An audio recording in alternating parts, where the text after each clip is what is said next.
Hi, I'm Dr. Caroline Leaf, and welcome to my podcast, Cleaning Up the Mental Mess, a podcast where each week I share practical and simple tips and techniques to help you take back control of your mental health and life. In this episode, I sit down with Dr. Henry Cloud to discuss why boundaries are essential for optimal mental health, how to set and stick with boundaries, how to help someone while protecting your own mental health, what boundaries are necessary in marriages, and what boundaries are necessary with children, and how to teach your children to set boundaries, and so much more. Dr. Cloud is an acclaimed leadership expert, psychologist, and best-selling author. He draws on his extensive experience in clinical psychology and leadership development to impart practical and effective advice. Dr. Cloud is a New York Times best-selling author, and his books have sold over 10 million copies. Success magazine named Dr. Cloud in the top 25 most influential leaders in personal growth and development, alongside Oprah, Brene Brown, Seth Godin, and others. He's a frequent contributor to CNN, Fox News Channel, and other national media outlets. You may know Dr. Cloud as the boundaries expert, and I'm so excited to have him on my podcast today. Thank you for tuning in once again to my podcast and for all your support. If you liked today's episode, be sure to leave a review on iTunes and share this podcast and this episode with friends and family and on social media. Thank you so much for joining me in the studio today. Dr. Henry Cloud, it's an honor to have you here. I'm really excited to interview you. I love your work. I've followed you for years. We've passed each other in the night in green rooms at different conferences, and it's just so lovely to connect with you in person. And I appreciate you passing those notes so I'd have something to say on the stage. That was so helpful. It was really good. You helping me helping you. I love the notes. People don't usually write my talks for me, and I appreciated it. I love that. Well, it's such an honor to have you here, and your work's been so foundational for so many people, and it's fascinating, your background. We have a similar background. We were just sharing before we started the interview, and I wanted to ask you, the first question is, what got you into researching and writing about boundaries, and why did you find this important enough to write multiple books on the topic? Well, it didn't start out with a plan to write multiple books on it, for sure. So I'm a clinician, I was trained as a clinical psychologist. My specialty from early on was adults. And so when you start to work with adults and you look at the clinical spectrum, depression, anxiety, and all the personality disorders and all of that, there's sort of two lenses that people come at that with. One is, they try to just solve problems and give techniques. But the other lens is to ask the question, well, why are these symptoms there, to begin with? And I was always in the, getting to the root of things. And early on, I began to really go deep into the construction of the human personality and the construction of the mind. And when you look at that whole world, really, it's a developmental process. And I early on figured out that, the reason we struggle with depression, anxiety, et cetera, is that the piece of equipment that we are, the person, it's not like I don't think you just treat depression, you treat the person whose mind and body is creating depression.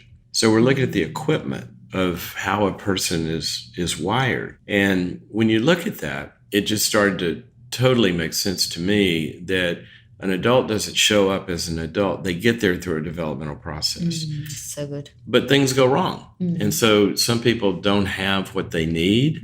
When they're growing up, they don't have the love and the structure and support and emotional regulation and all of that. And so they hit adulthood and there's these gaps inside. It's sort of like the software got laid down with missing code, and then they get abused or something, and you got viruses in the software. I began to look at how do we restore developmental problems in our personalities so that we no longer get depressed or we no longer have anxiety. And I wrote a book. My first book was called Changes That Heal. And that was a developmental model of how does a person become a person? And there are stages. And the very first stage is attachment. If you have a computer, you plug it in and it's connected to a server and you download software. Well, that's what you do with a baby. A baby has attachment, and through this relationship, they're downloading a bunch of stuff into their brains, like love and all of these, abilities. But the second step after we're attached and we're in a relationship, then from a little person, what happens in the second year of life? Well, they start to separate and become their own little person. And they start to say no. And they're figuring out their boundaries, and they have to hear no. And they have to learn how to be in a relationship and be a separate person. Well, you roll that forward to adulthood, and sometimes people don't experience themselves as separate. So other people can control their thoughts or control their moods or control their functioning. And building boundaries is about achieving that separateness and freedom within a relationship so the relationship works. And so I wrote Changes That Heal, and Boundaries was the second section of that book, and that's how it all started. It really did, because you're known as the boundaries man, aren't you? Well, Associate Henry Cloud Boundaries. It's a funny story. I'd written Changes That Heal, and John Townsend and I would be out speaking on that. And one day a consultant asked us, so what are all the questions about when you speak on Changes That Heal? And we laughed and we said, all the questions are on boundaries. And he said, why don't you write a book on boundaries? So we said, okay, then we won't have to answer these questions anymore. And that's how it started. That's amazing. It's basically, you've got all the derivatives of the first boundary book. So it's really reached out to so many different levels, hasn't it? Yeah, it's crazy. It still goes. I've got an online platform called others.Me that provides ongoing coaching in boundaries. So here we are all these years later, and the problem never goes away. As long as you have a human with another human, there's a boundary in there somewhere. And in a lot of relationships, that boundary is getting violated. And so people have to learn to reestablish those. Well, that's so valid what you've just said. And I love the fact that you spoke about the mind so much, because a lot of people think mind, brain, the same thing. And you really focused on mind. Yeah, which is fantastic. Yeah. Now you've mentioned... one of the most important things that anybody can understand is that your mind and your brain are not the same thing. Oh, good. You're speaking my language. They're not the same thing. It would be like saying the motherboard of a computer and the software is the same thing. Exactly. And it's not. It's not. And yet people are so indoctrinated to think the mind is the brain that they feel they have no control. And I've seen a lot of your work. You talk about people taking control despite what they've gone through. And I love that. Because the interesting thing is, so much of this stuff, and let's just focus on anxiety for a second. Because we've got panic attacks, right? And they'll all of a sudden begin to have a panic attack, and it takes over their, quote, mind. That's how they experience it, right? And the body. But they don't realize, by and large, your brain is producing all of these alarm signals. And until you separate your mind from your brain, then you're a victim of whatever your brain's doing to you. Outstanding. That's such a good explanation. But once you realize, wait a minute, I am not these feelings. I'm not these crazy intrusive thoughts. I'm separate from that. And once I begin to observe it, then I can rewrite the code. And now we're on to a better path. So good. That's so good. Well, can you define a boundary? Things that we're talking about, can you give us a nice, simple definition of boundaries? The simplest definition that I've always used is a boundary is a property line. I like that. So if you think about your house or your apartment or wherever you live, we can look on a map and you can see a property line. And this is your house, and you have a neighbor, and your neighbor lives next door, and there's a property line that separates the two. Now, what the neighbor is, that's the relationship, but you're separate. And so your property line defines some key ingredients of human functioning. Number one is ownership. This is mine. It's not yours. So if that's true, then I'm in control of my yard. You're in control of yours. You can't step over my fence, or I can't step over your fence with a can of paint and decide I'm going to paint your house purple. But that's what people do in life. They step into other people's boundaries and they start to control them and say, you have to think this way. You have to do what I want. or they take their trash and throw it over the fence, and they hurt people and leave the trash in their brain. And so boundaries are reestablishing your own property. And then if you have property, you got a gate, right? And so I would love to have you over into my yard and we can talk and we can hang out because you're a nice person. So I open up my boundary. I invite you in. We have a nice relationship. But then some people, I don't want them coming into my yard because they're going to hurt me. So that's when I close the gate. And boundaries are not walls. Boundaries are permeable.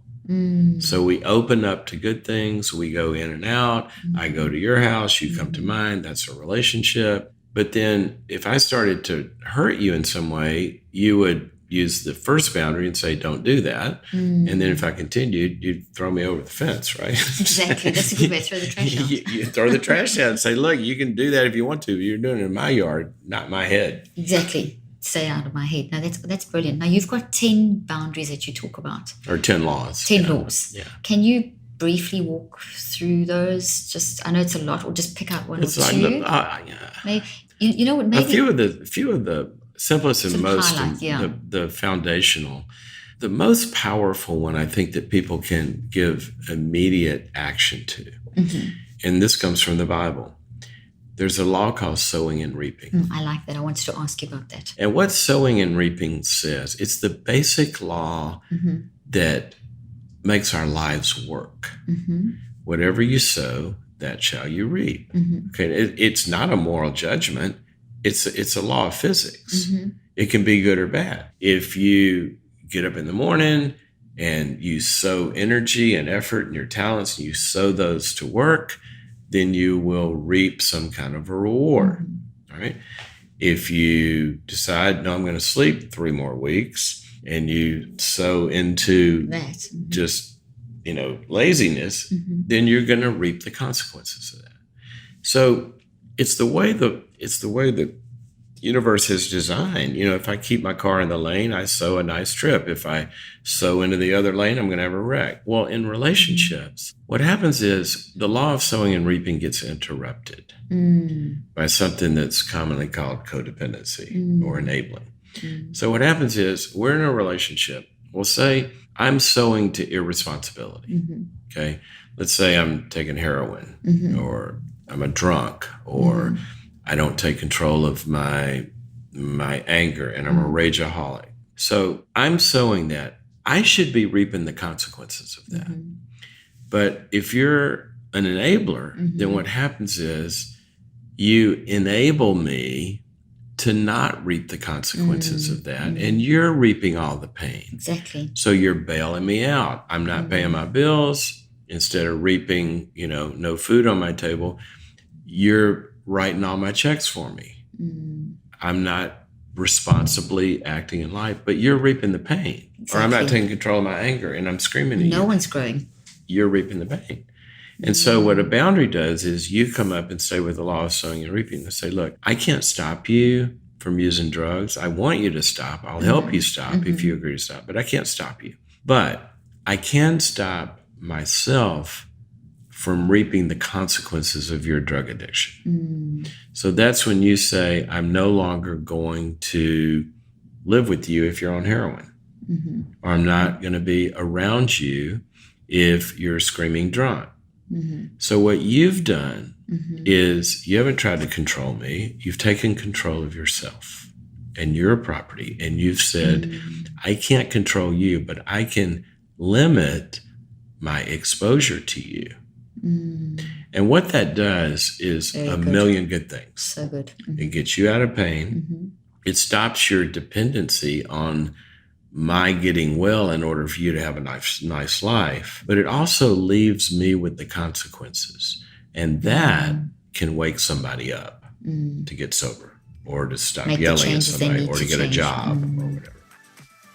One of my New Year's resolutions is to work out more and stay more active. In order to maintain a regular workout routine, it's so vital to stretch and take care of your body pre and post workout. One of my secrets to helping my body recover and feel amazing is my Faragon, an easy to use and absolutely amazing handheld percussive therapy device. I use my Faragon before my Orange Theory workout classes to help wake up my muscles, and after my workouts to help with muscle recovery, and even during the day to help relieve any stress related to sitting or standing too long. I have already noticed a difference since using my Faragon device. Stiffness, knots, and soreness are no longer issues. And just for my listeners, Faragon is offering an amazing deal. Visit www.theragun.com/leaf and you'll get 2 free attachments with any purchase. The link will also be in the show notes.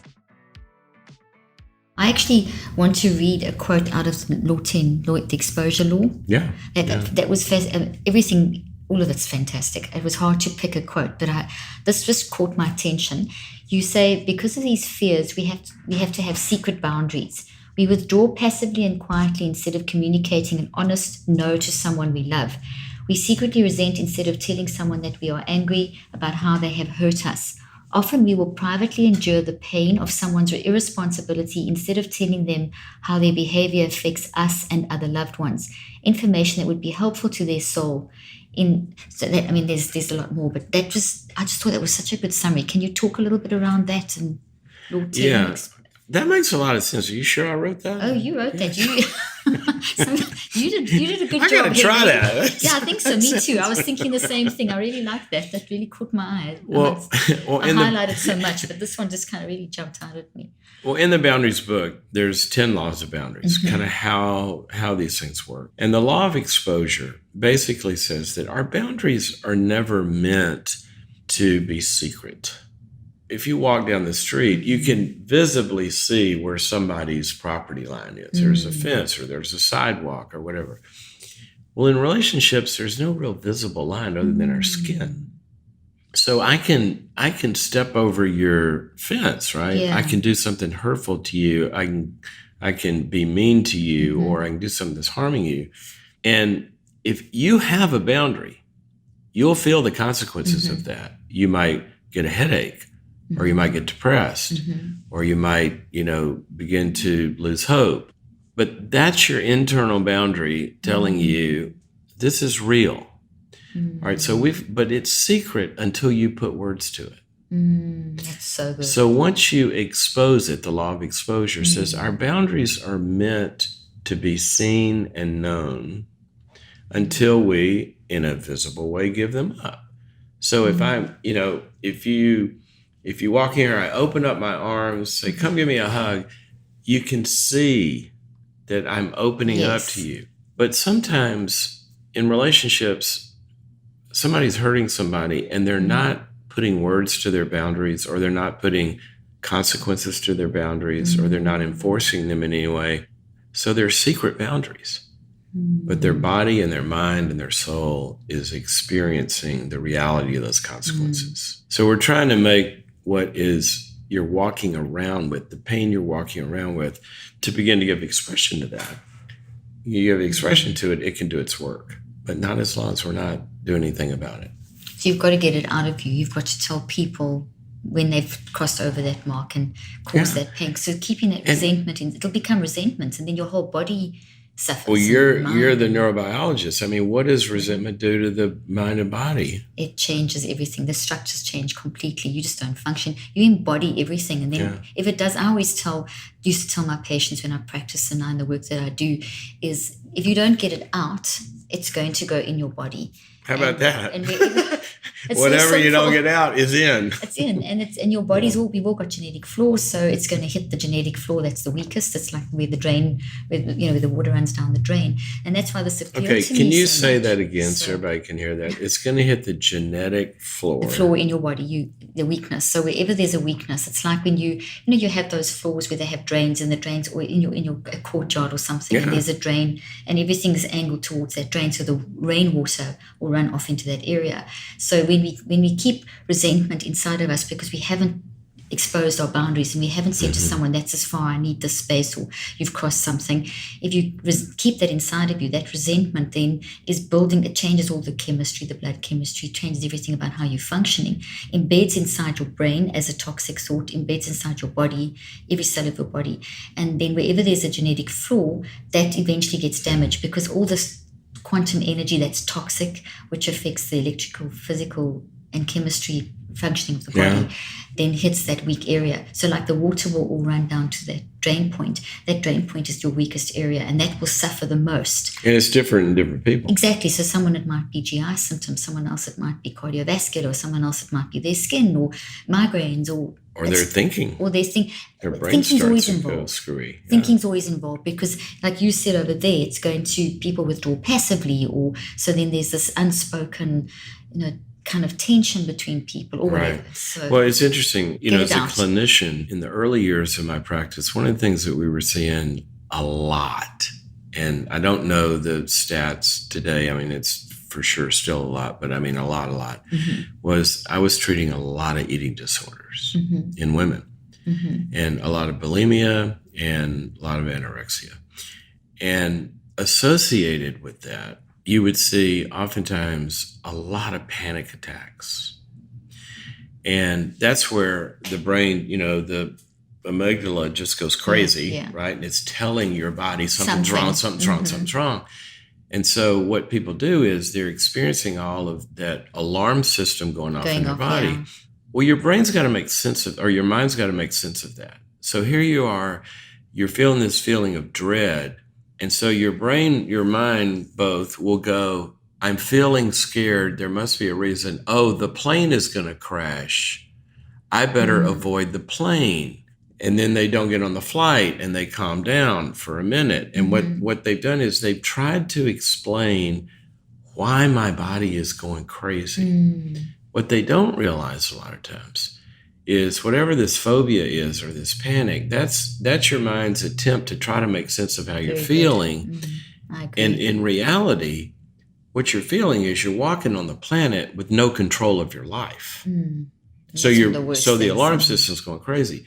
So they would talk about a panic disorder or, an eating disorder. And when I would say, let's talk about boundaries, it would seem like, why in the world are you changing the topic? Well, I'm not changing the topic. Because if you could get back in control of your life, where your brain can go to sleep, it can't go to sleep if there's burglars breaking in the door all the time. Exactly. But you start to get in control of your life. There's an alarm system that's working. You can go to sleep because everything's okay. Well, then the panic goes away. Yeah, that's the eating disorder goes away. All these symptoms, because you're rewriting the software, again, that controls what your brain does. Exactly. And which is a lot of your work of rewriting, getting the mind to get back in control instead of the goofy alarm systems. Exactly. It's that control element that you brought up is just so vital, because when you feel out of control, you just feel like you can't do anything, and that's very scary for people. Talking. Oh gosh, think about it. I used to use the example about boundaries all the time. Think about this: you're driving down the freeway, and you're holding on the wheel. You look in the lane next to you, and there's a psycho cocaine addict in the lane next to you, and then he turns his steering wheel, and your car moves. Yeah, and then you try to correct it, and you can't. And somebody else has control of your car. Well, wouldn't you be panicked? Total. Take the steering wheel back. Get some boundaries and say no to a bunch of this stuff. You'll find out you can stay in your lane. You can get to where you're going. That's what I want to ask you next. How do we do that? So let's talk a little bit specifically. Like, for example, what are boundaries necessary in a romantic relationship? I want to talk to like children, parenting. Could we do a little bit of that, Henry? Is that okay with you? So what are some vital boundaries that are necessary in relationships, romantic relationships? Let's start there. Not just general relationships, so romantic relationships. What would you, and how would you implement them? Well, let's get practical. First of all, and so I want you to distinguish, when you say romantic relationship, just define the difference, because there are some differences. Of course. But basically, a lot of what goes awry in romantic relationships are the same issues that go awry in any relationship. And you're just closer, so you're going to experience them more. Intensely. You're going to experience them sooner, but you're going to experience them at a depth that you don't experience where there is, let's call it a less deep attachment. So in a romantic relationship, a romantic relationship is designed for oneness. Mm-hmm. So if you go back to way back in the beginning of the story of the Garden of Eden, Mm-hmm. the two shall become one. Mm-hmm. Okay. So obviously there's a physical metaphor to that. Mm-hmm. And ultimately, the ultimate romantic relationship is in a marriage where the two bodies become one. So what you've done is you've given up your boundaries, but you haven't lost your boundaries. Now, that's a key distinction. Okay. Have you redefined your boundaries, basically? You've redefined them because, see, you become one in that you've joined the other person, right? But there's still two people experiencing that oneness. And they have their own different experience of that oneness. Now, what you're doing in a romantic relationship is you're trying to get the oneness to work in a way that it's still good for the two that are and have become one. Now, the physical is easy to describe because that's easy. Yeah. But when we're talking about the metaphysical, when you're talking about the soul, we're talking about the mind, the heart. When two people in a romantic relationship, what you've done is you're opening up your heart, mind, and soul to somebody at a much deeper level than ever. And so what that means is it ups the ante. If we're in a romantic relationship, we're much closer than, the guy you're talking to at the counter at the hamburger joint, right? And so what that means is that we're really, really close, okay? So like a surgeon, if you see a surgeon, I just witnessed heart surgery a few months back. I was in the OR with a friend of mine who does it, and I'm watching him, and he's inside the heart of a person. The care, the control that he had of himself so he would help the person and not hurt them. That's how this works.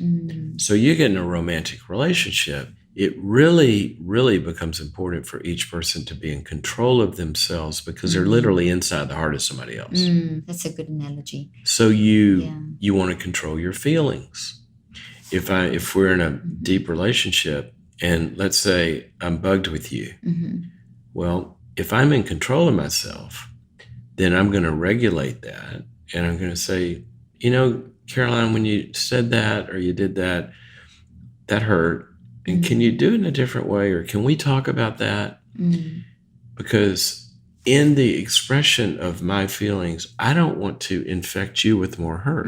But I could if I got angry, if I screamed at you, if I got abusive.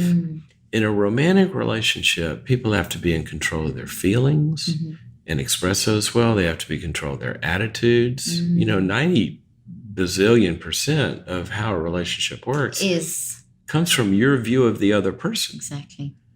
So if you're walking around with a bunch of judgmental, blamey thoughts, then you are going to infect the relationship. So you got to get in control of how you're thinking about the other person. Are you forgiving? Are you accepting? Are you understanding? I talked about open the gate. If I come over to your house, I can bring you a pizza or I can bring you a pipe bomb.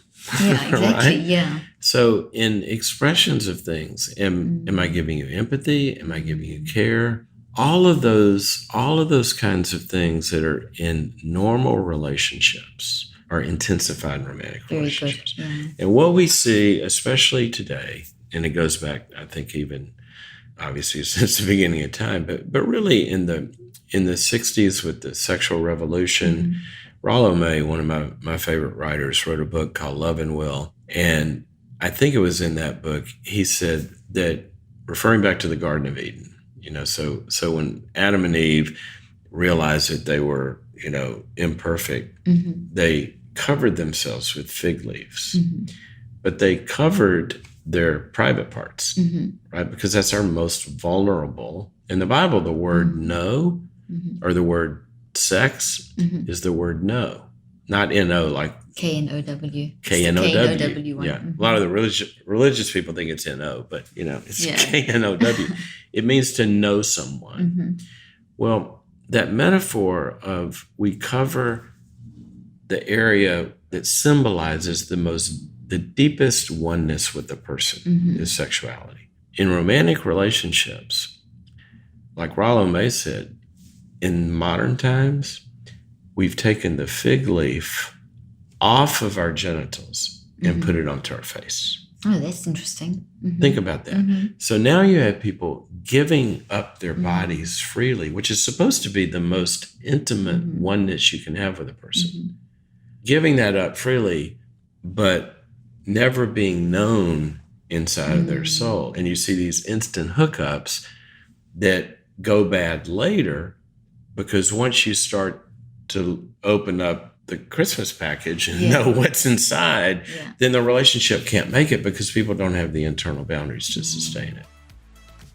I recently discovered Noom while searching for some helpful tools on my personal wellness journey and absolutely love it. Because everyone is different, Noom adjusts to your lifestyle. They teach you the psychology behind the decisions you make and then help you keep track of everything from workouts and steps to analyzing your diet and recommending healthy recipes. Noom also connects you with a personally assigned goal specialist and a community of other Noomers, so you have all the support you need to empower your change. Noom is not a diet, it's a healthy and easy to stick to way of life. Noom doesn't tell you what to do and what not to do. It teaches you how to look inside your own mind and make better decisions for yourself. Sign up for your trial today at Noom. That is noom.com/Dr. Leaf. The link will also be in the show notes.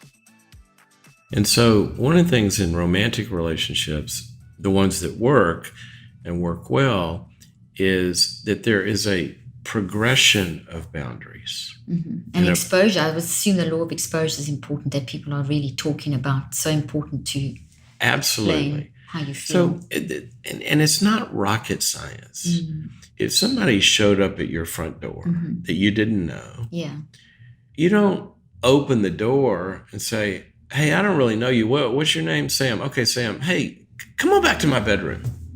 Nobody would do that, and especially metaphorically. What do?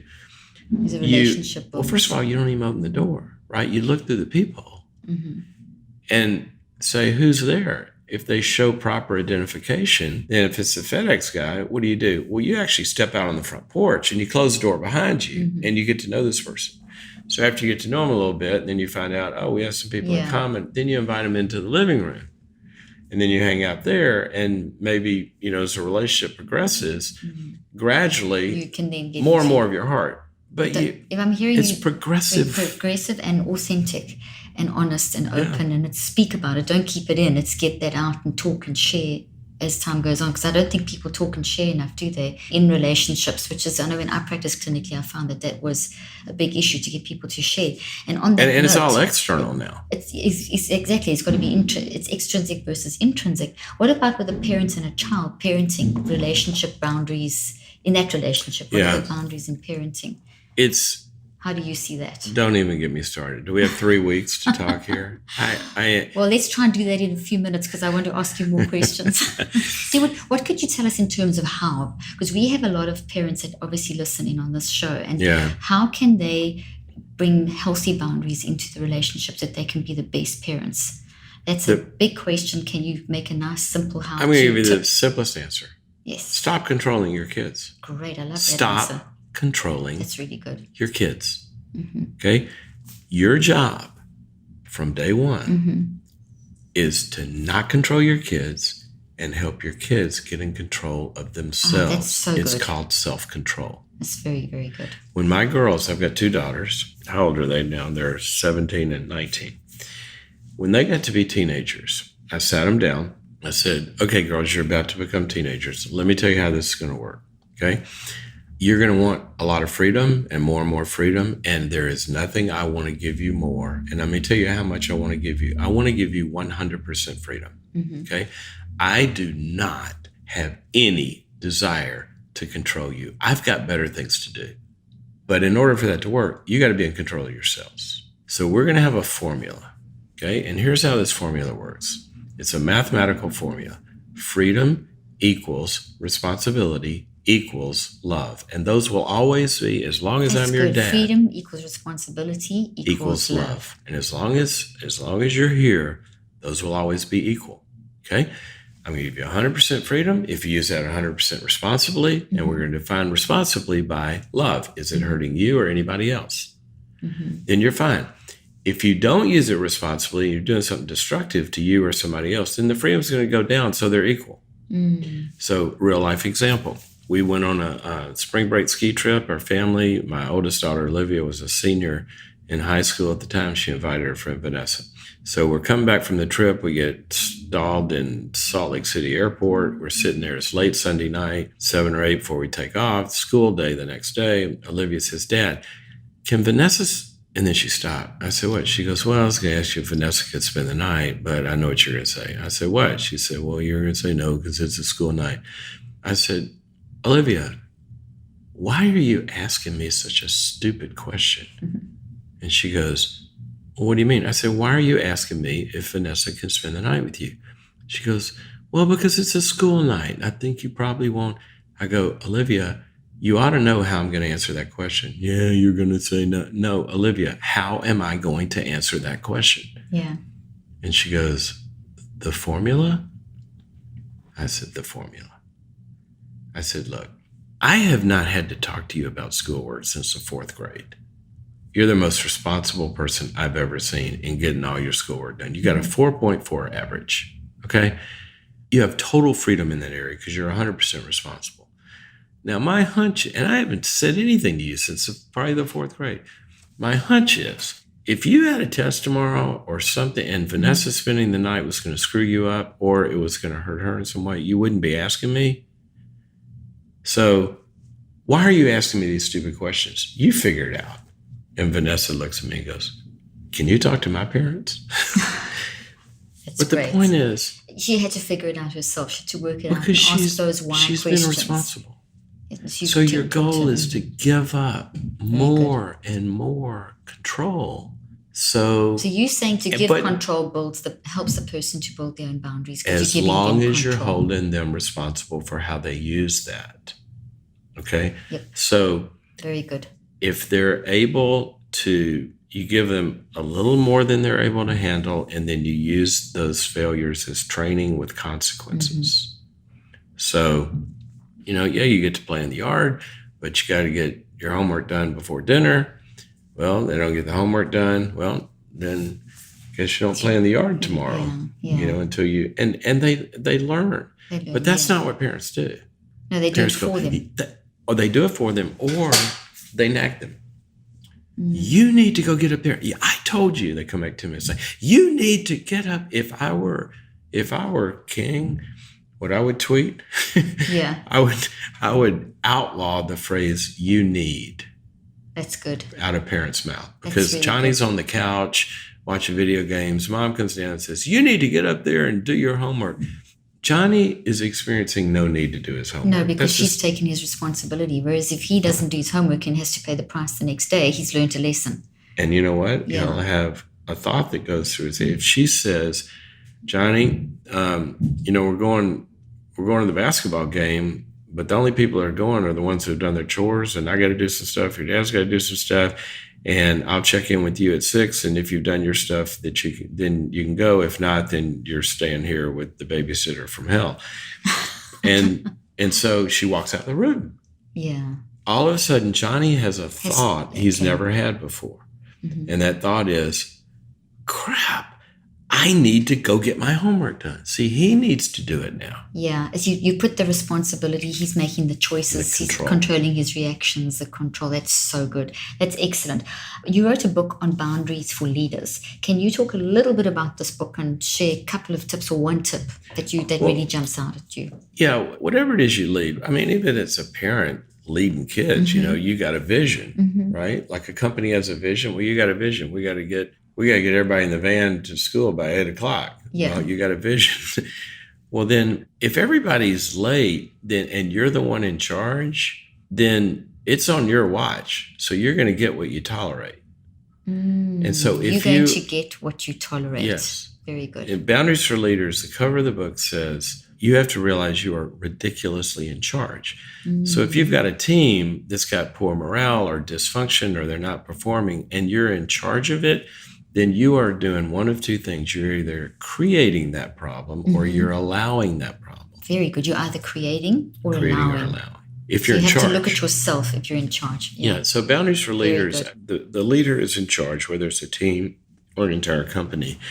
And they're in charge of some very, very important boundaries that the neuroscience behind it is we know how people's brains work in order to perform. But if you're leading people in a way that their brains can't follow you as a leader, then they're not going to perform.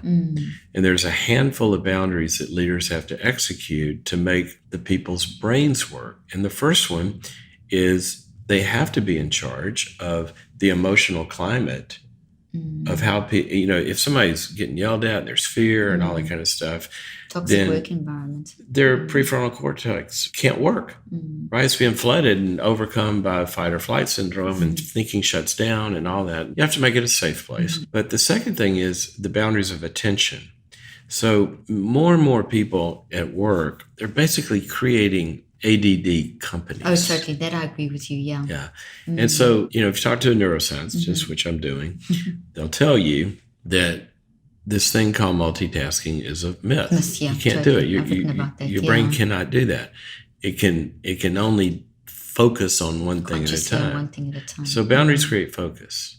So what a leader's got to do. Boundaries create focus. Absolutely. So we can do one thing consciously at a time. That's right.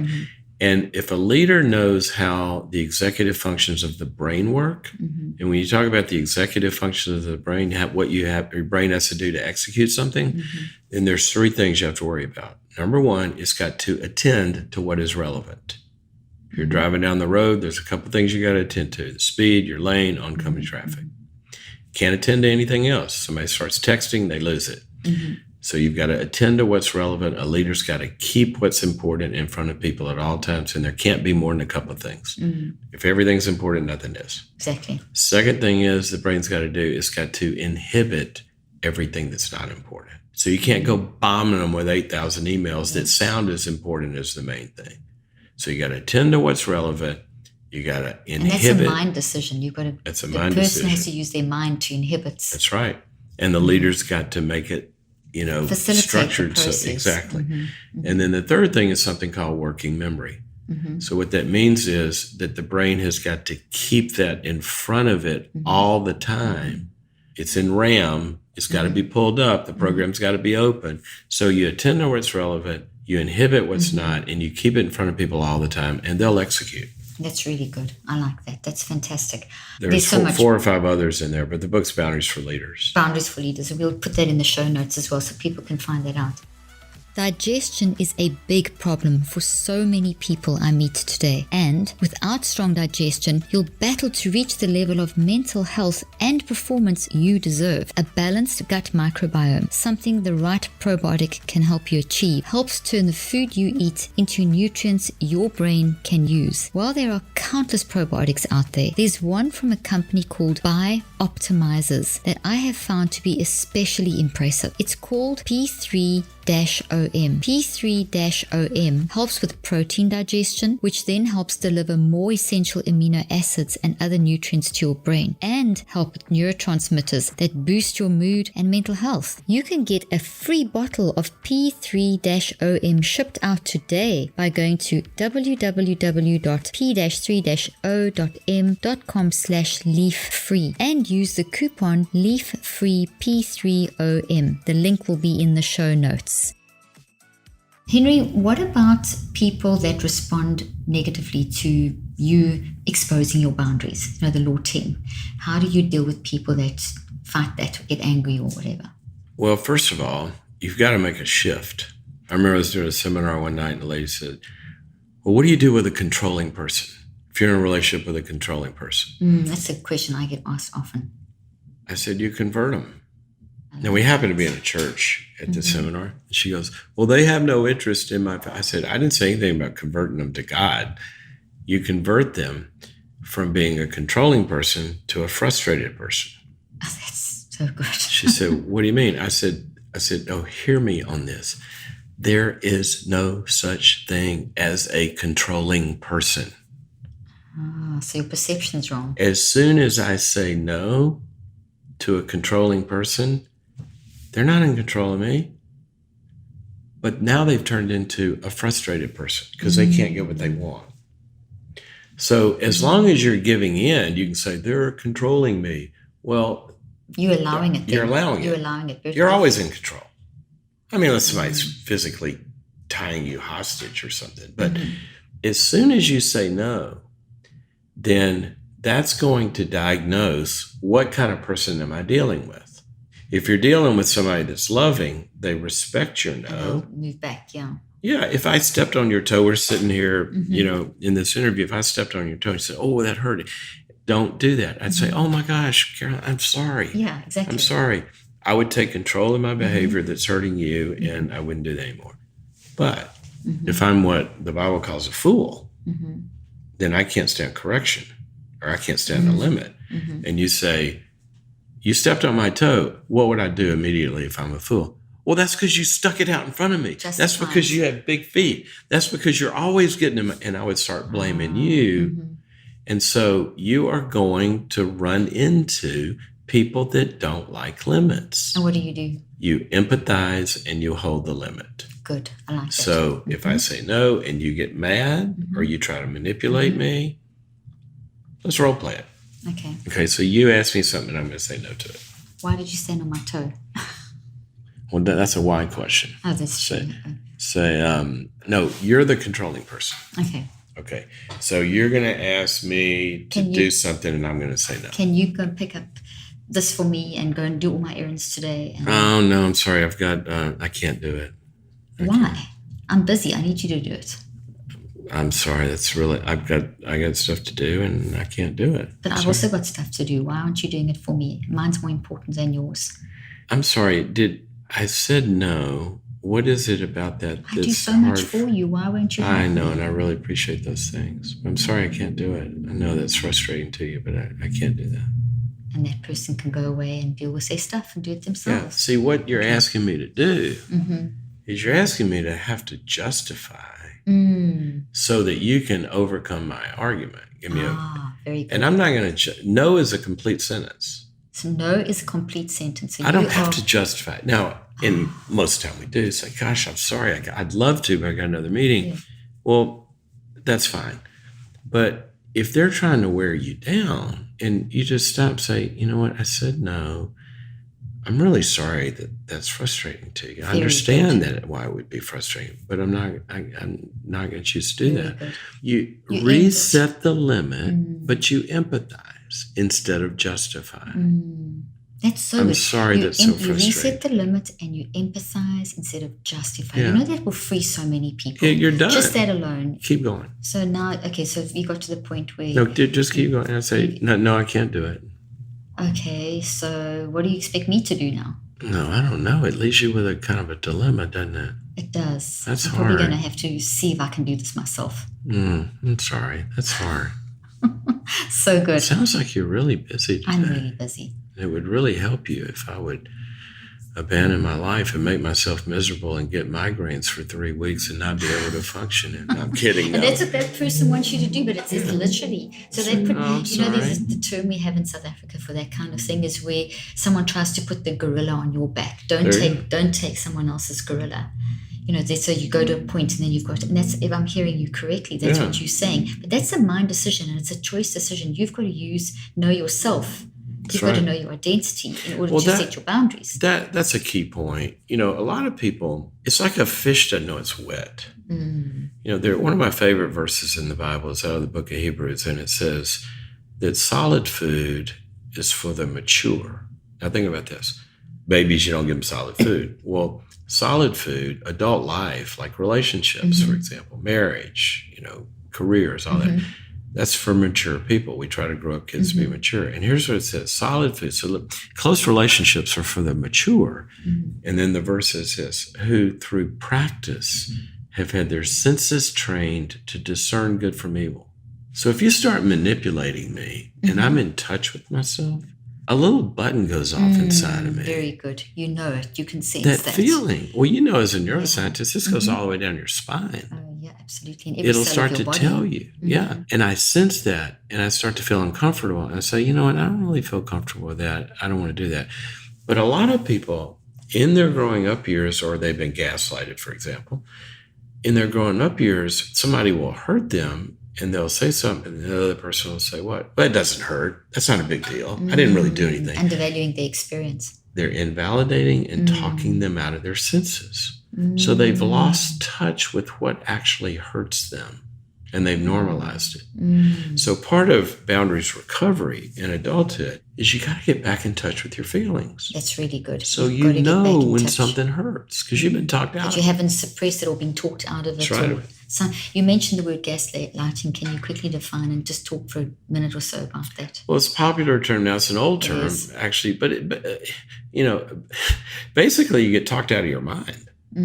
Or you get convinced out of your mind where you lose your own reality. And when somebody's in a controlling, manipulative relationship, they're invalidating you so much, or they're distorting reality so much. You hear this all the time, people with bad boundaries.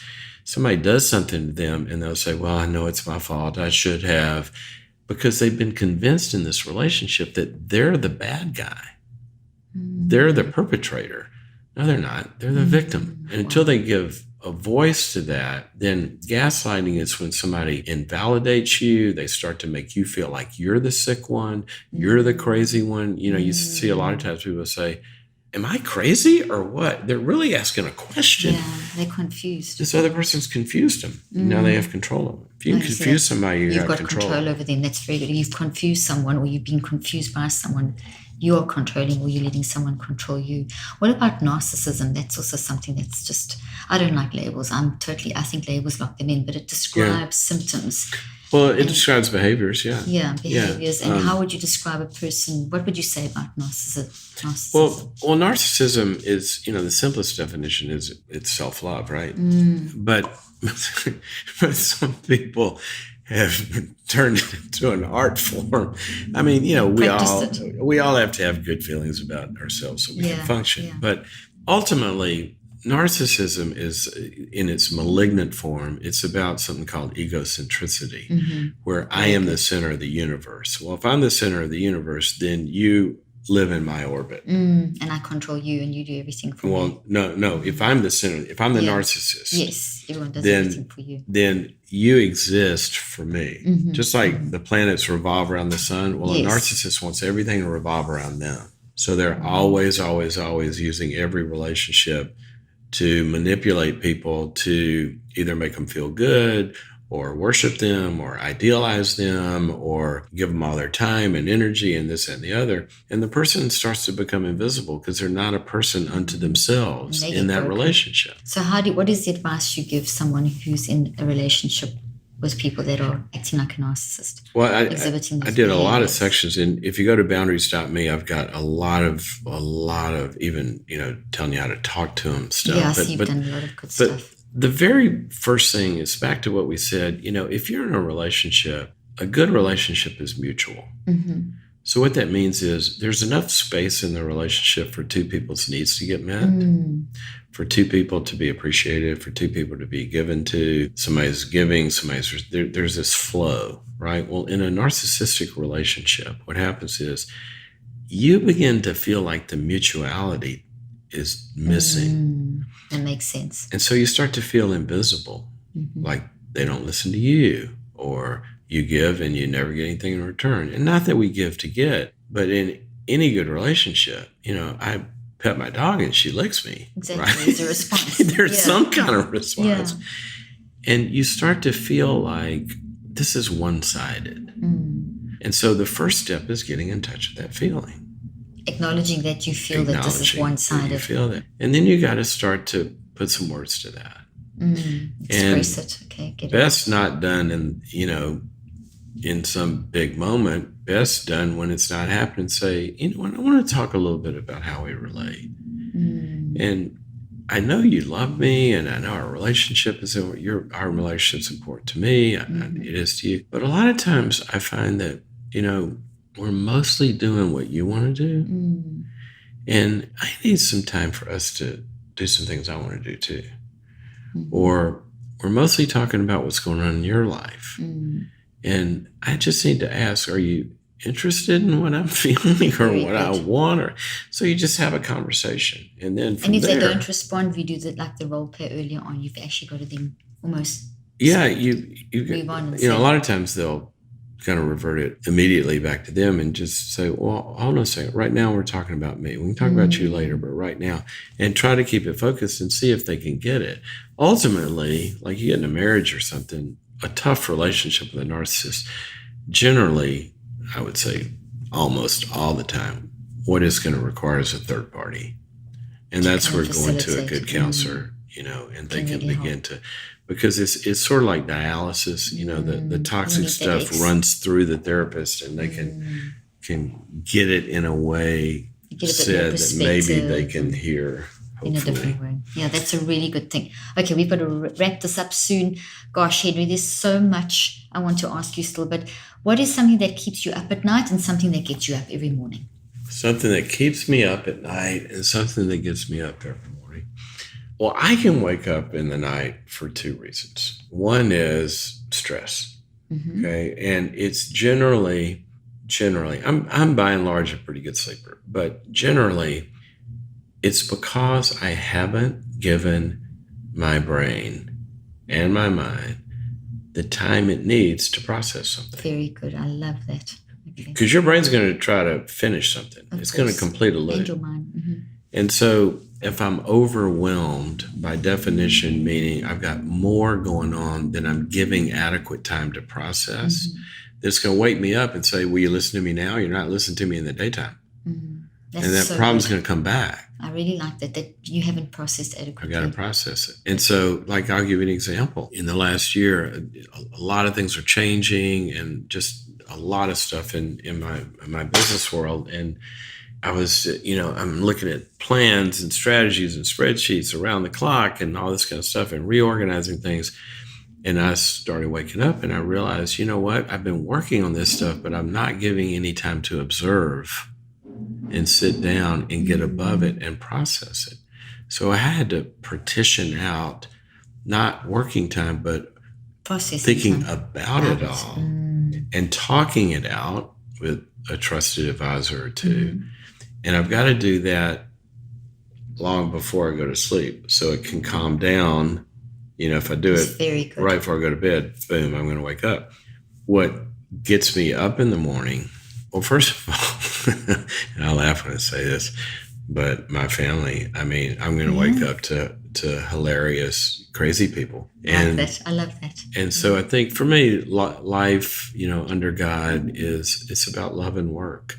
And so the people you love the most, your friends, your family, your spiritual family, your marriage, your relationship, whatever it is you're in that's most important. We're going to dinner with some friends tonight, and it's been set up for 2 days. I found yesterday, midday, I started feeling the endorphins just thinking about seeing them tonight. Oh, wow. Yeah, and so when we have things that the brain is looking forward to, it's going to activate a lot of good stuff. So in your love and in your work, if there are things, doesn't mean they're not hard, but if there are things that are positive, so there's hard things that are positive, there's hard things that are toxic.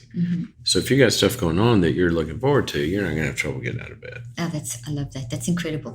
Henry, where can people find out more about you, your work, your podcast, and your books? Yeah, if you go to drcloud.com, you can kind of see everything. We're talking about boundaries. Where I would direct you immediately, first step would be go to boundaries.me. Okay. And what that is I've developed an online, we call it an online coaching relationship between me and the audience. And you sign up and I'm feeding you stuff all the time. There's 60 or 70 pretty in-depth courses on that platform of how to deal with a narcissist, how to deal with the extended family, how to reach your goals, what goes wrong when we don't, depression, anxiety, stress. All these topics are on boundaries.me. That's a cool place to send people. Fantastic. We'll put that into the show notes and so people can find that link very easily. You're just a pillar of wisdom. You have so much insight and it's a pleasure to just a lot of miles, actually. A lot of miles. Well, they're good miles. You've done some good miles there. So that was fascinating. Thank you so much. And I hope that we'll be able to continue this discussion in another podcast one day and do it again. And it's been amazing having you on the show. So thank you so much. Thanks for having me. It's been good. Thank you. I hope you found today's podcast interesting and helpful. If you want more tips and help with managing anxiety, depression, and mental health, be sure to visit my website at drleaf.com and to sign up for my weekly newsletter, where I also include a schedule of my speaking events and so much more. And follow me on social media. I'm on Twitter, Facebook, and Instagram. Just look for Dr. Caroline Leaf. Also, I love seeing all your posts on social media about this podcast. I love seeing what resonates with you and what you've learned. So be sure to continue posting and tagging me and letting me know what you think and how these tips worked out for you. And don't forget, leave a review and keep spreading the word about this podcast. Thank you for joining me today. I really hope you learned something new and helpful. Till then, I'm Dr. Caroline Leaf.